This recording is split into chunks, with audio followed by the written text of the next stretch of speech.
الحمد لله الحمد لله رب العالمين والعاقبة للمتقين والصلاة والسلام على سيد المرسلين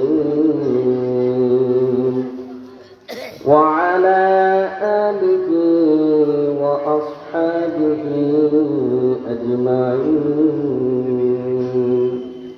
فقد قال الله تعالى في كلامه المجيد وفي فرقانه الحميد: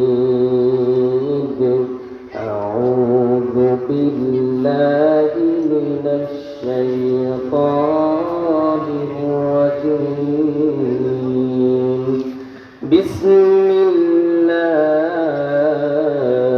الرحمن